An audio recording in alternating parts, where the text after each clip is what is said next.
Ang mabuting balita ng Panginoon ayon kay San Lucas. Noong panahong iyon, napuspos ng Espiritu Santo si Zacarias na ama ni Juan at nagpahayag ng ganito: Purihin ang Panginoong Diyos ng Israel, sapagkat nilingap niya at pinalaya ang kanyang bayan at nagpadala siya sa atin ng isang makapangyarihang tagapagligtas mula sa lipi ni David na kanyang lingkod.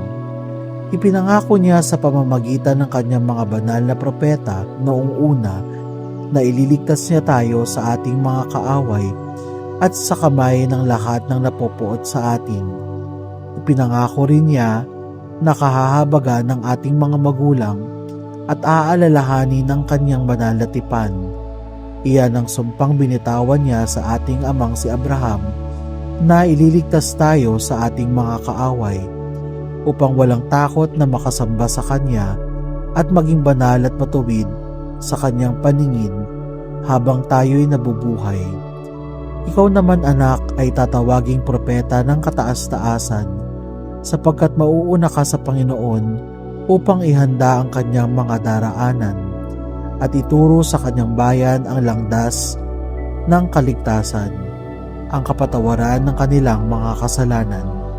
Sapagkat lubhang mahabagin ng ating Diyos, magbubukang liwayway sa atin ang araw ng kaligtasan upang magbigay liwanag sa mga nasa kadiliman at nasa lilim ng kamatayan, at patubayan tayo tungo sa daan ng kapayapaan. Ang mabuting balita ng Panginoon.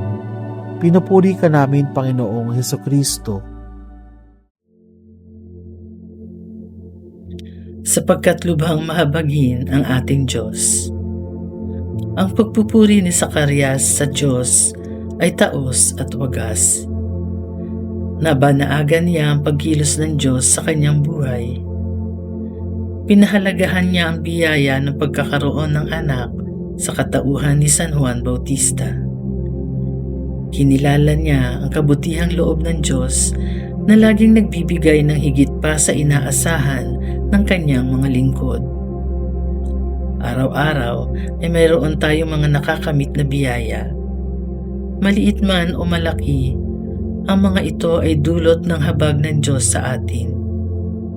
Mula sa pagmulat ng ating mga mata sa umaga, hanggang sa paghimbing natin sa pagtulog sa gabi, patuloy tayong binibiyayaan ng Panginoon sapagkat Siya ay tunay na maawain.